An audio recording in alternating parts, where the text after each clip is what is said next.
A paz do Senhor, meus irmãos, tudo bem com vocês? Hoje eu quero, juntamente com você, aprender a ministrar e a aplicar a mensagem tão linda, essa parábola que Jesus ensinou, que é a parábola do fermento, tá bom? Todo mundo conhece essa mensagem e se você tem o desejo de pegar a palavra de Deus, eu quero que você fique comigo aqui até o final, porque nós vamos falar aqui hoje sobre 5 características do fermento, tá bom? E quando você estiver pregando essa mensagem, você pode pregar num culto da vitória, um culto da família, você pode pregar numa célula, num culto no ar livre, círculo de oração, mocidade, qualquer tipo de pregação, de culto que você for, você pode pregar essa mensagem, tá bom? Primeiramente, você vai subir no altar e você vai abrir a Bíblia no livro de Mateus, no capítulo 13, versículo 33. A parábola do fermento é apenas um único versículo. E diz assim: o reino dos céus é semelhante ao fermento que uma mulher toma e introduz em 3 medidas de farinha até que tudo esteja levedado, tá bom? Aí você, depois que leu esse versículo, você vai fazer uma pequena introdução.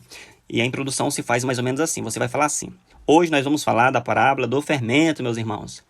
E você vai falar para eles que a parábola do fermento é uma das mais curtas parábolas de Jesus. E aparece apenas em 2 dos evangelhos sinóticos, que está lá em Mateus capítulo 3, versículo 33, e em Lucas capítulo 3, versículo 20. E a diferença entre um e outro é quase imperceptível, tá bom? E depois disso, você vai falar para eles também, ainda na introdução, que a parábola do fermento indica tudo que nós dermos atenção pode nos influenciar, tá bom? E você fala para eles, hoje nós vamos abordar esse assunto, ok? Depois que você fez essa pequena introdução, você agora vai entrar na palavra, na mensagem propriamente dita. E se você quiser, você pode repetir o que você acabou de falar, porque isso é muito importante. A parábola do fermento indica que tudo a que dermos atenção pode nos influenciar. E nesse momento você pode olhar para a igreja e perguntar: para quem você está dando atenção? O que é que toma o teu tempo? O que é que tem sido capaz de tomar a tua atenção? De tirar a tua atenção e tomar a maior parte do teu tempo durante o dia. Aí você pode citar alguns pontos. Você, por acaso, está dando atenção para quem durante o dia? O que é que leva o teu dia? É na leitura da palavra? É na oração? É na meditação? É no louvor? Ou o que leva o teu tempo, a maior parte? É o teu celular? É o teu notebook? São jogos de computadores? É passeios? É shoppings? O que é que leva o teu tempo, tá bom? Então, segundo o que nós estamos pregando aqui, a parábola do fermento indica que tudo aquilo que você der mais atenção vai influenciar você. Depois que você fez tudo isso, você vai falar para os irmãos que você agora vai falar 5 características do fermento, tá bom? Vamos lá? É muito importante você frisar os pontos de um por um para que os irmãos possam entender. Aí você fala para os irmãos. A número 1, a primeira característica do fermento, você fala para eles, é que a sua presença é quase imperceptível, pouco notada. No bolo, ninguém vê um fermento, mas sem ele não há crescimento. Você vai falar para eles, vai fazer uma ilustração, um exemplo. Você vai falar que no bolo, quando você compra uma fatia de bolo, ou quando você faz o bolo, por mais que seja muito claro e óbvio que ali foi colocado fermento, você não consegue ver o fermento, notar o fermento ou sentir sabor do fermento, porque ele está trabalhando ali de forma invisível, é imperceptível, porém, sem ele não há crescimento. Você olha para os irmãos e diz assim: irmãos, talvez a sociedade não consiga te ver. Talvez dentro da tua casa, ninguém veja as tuas orações, o teu clamor pela madrugada. Isso aqui ninguém vê. Ninguém percebe a tua luta na guerra espiritual. Mas eu declaro hoje, na tua vida, eu te digo hoje, que se não fossem as suas orações, nada disso teria sido possível. A tua família não estaria de pé, o teu ministério não estaria crescendo, essa igreja não estaria crescendo, se aquilo que não se vê não tivesse acontecendo, que é o fermento. Ele está lá por baixo, ninguém vê as suas orações, ninguém vê o seu clamor, ninguém vê você jejuando, sabe? E o fermento é assim. Ninguém percebe, mas o efeito que ele fez no bolo, o efeito que ele fez na massa é totalmente visível. E toda a igreja quando cresce, todo ministério quando cresce, um casamento quando cresce, uma família quando cresce, ninguém sabe o que está pelos bastidores, mas Deus sabe que é essa oração que você faz de madrugada, é esse jejum que você faz, tá bom, gente? Esse é o ponto número 1. O ponto número 2, a segunda característica do fermento, você vai dizer que o fermento trabalha lentamente, sem pressa para concluir o seu objetivo. Então você vai pegar esse ponto e vai dizer para os irmãos: irmãos, quando você coloca o bolo no forno, você percebe que levemente, lentamente, o bolo vai crescendo até alcançar o seu objetivo. Aí você olha para os irmãos e aplica para eles dizendo: queridos, eu quero te dizer que você não precisa ter pressa. Deus trabalha todas as coisas no tempo determinado. Está lá em Eclesiastes capítulo 3. Para tudo há um tempo. Para de se apressar. Para de correr, porque Deus não age segundo o teu tempo. Não é porque você está apressado que Deus vai se apressar. Deus não muda o seu tempo porque você está desesperado, porque você está apressado.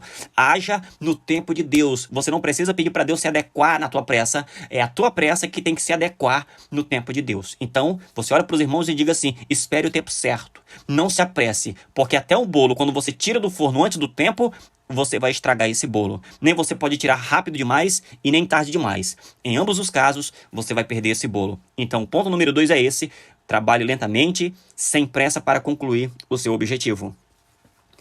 A terceira característica do fermento é essa. O fermento não se intimida com o tamanho da massa, mas ele sempre conclui o seu papel. Então você pega esse ponto e fala para os irmãos: queridos, não importa se a massa está numa grande forma ou num pequeno copinho, o fermento sempre cumpre o seu papel, independente do tamanho dessa massa. Olhe para os irmãos e diga para ele: não importa o tamanho da tua luta, da tua dificuldade, da tua tarefa, não importa se tem muito trabalho pela frente, faça o seu papel junto com o Espírito Santo, sem medo, sem temor. Cumpra a tua missão de tarefa para a qual você foi designado por Deus.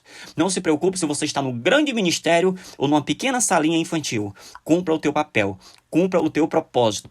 Quando Deus te chamou, Ele confiou que você seria responsável para dar cabo à função que Ele chamou você para concluir. Então não se preocupe se a luta é grande, se o problema é pequeno, se o problema é gigante. Entenda, faça o seu papel. Davi só precisou de uma pedrinha para destruir um gigante que parecia invencível, e assim também será na sua vida. A quarta característica do fermento, você vai dizer para os irmãos que o fermento nunca vira massa. É a massa que vira fermento. Isso aqui é um detalhe muito importante da culinária. Então você vai pegar esse ponto e dizer para os irmãos: queridos, não é o fermento que vai virar uma massa. É a massa que vai virar todo fermento. Aí você pega essa parte e fala para eles: não se deixe influenciar pela massa. Não se deixe influenciar pelo mundo, por aqueles que são os maldizentes, pelos bola-murchas. Não se deixe influenciar pelo negativismo, pelo desânimo. Não se deixe influenciar com esse mundo. A Bíblia diz: não vos conformeis com esse mundo, mas transformai-vos pela renovação da vossa mente. Você está entendendo? Se você é um fermento, se você de fato é essa massa, é esse fermento que Jesus te chamou para influenciar a tua geração, querido, não se deixe influenciar na faculdade, na escola, no teu trabalho. É o aniversário do chefe, todo mundo está bebendo e você pensa: poxa vida, eu tenho que beber também, tá todo mundo bebendo. Não! O nosso papel nesse mundo não é ganhá-los por ser igual, e sim ganhá-los pela diferença. O mundo tem que ver diferença. A Bíblia diz: então vereis outra vez a diferença entre o justo e o ímpio, entre o que serve a Deus e o que não serve. Se você for mais um, que diferença você vai fazer? Mas se você for a exceção, todos vão ter sede de querer ser como você. Então, está lá escrito em 1 Coríntios 5,6: não é boa a vossa jactância, e não sabeis que um pouco de fermento leveda toda a massa? Entenda, querido, que você nasceu para influenciar, para marcar a tua geração, para deixar marcas as quais os seus filhos vão seguir ao longo da história, mesmo depois que você se for. Mas se você for mais um, seus filhos provavelmente será mais um também. O quinto e último passo, que é a quinta e última característica do fermento, você vai dizer para ele que o fermento ele só cresce sob pressão, ou seja, com o calor. Observe que é quando você põe no forno que a massa começa a crescer. Então olha para os irmãos e diga para ele: eu não sei se você está agora sob pressão, se você está agora, irmãos, jogado numa fornalha de fogo ardente. Eu não sei se agora a tua vida está parecendo uma panela de pressão que fosse explodir agora. Entenda, o fermento cresce nessas horas. Aí diga para eles: se você agora está se sentindo assim, colocado numa fornalha como foi Sadraque, Mesaque e Abednego, entenda que foi nesse momento que os três começaram a crescer lá na Babilônia, junto ao rei Nabucodonosor. Eles foram lançados na fornalha de fogo e o milagre que aconteceu ali, aquela fé deles foi como um fermento que cresceu, e todo aquele povo foi contagiado pela fé daqueles jovens e acreditaram no seu Deus. Então diga para os irmãos que se você hoje se sente que você está debaixo de pressão, de calúnia, difamação, se você está se sentindo criticado pelas pessoas, vítima de conluio, vítima de perseguição, acredite, irmão, tudo isso que Deus está criando na tua vida é para que o crescimento genuíno aconteça na tua vida, e essas pessoas que te perseguem, quando menos perceberem, vão ver você voando pelas asas do Espírito. Você estará nas nuvens junto a Deus, voando, crescendo com o teu ministério, sabe? E todo mundo vai ter que aplaudir de pé o teu sucesso. E depois que você fez tudo isso, você vai fazer uma pequena conclusão para concluir e terminar a tua mensagem. Olhe para os irmãos e diga: querido, seja como esse fermento. Entenda que tudo que acontece na tua vida é Deus tentando te abençoar. Talvez, assim como o fermento, você não está sendo percebido dentro da igreja, você não está sendo percebido no teu ministério. Talvez você ache que o crescimento está muito lento. Talvez você perceba nesse momento que a massa é muito grande, o desafio é muito grande.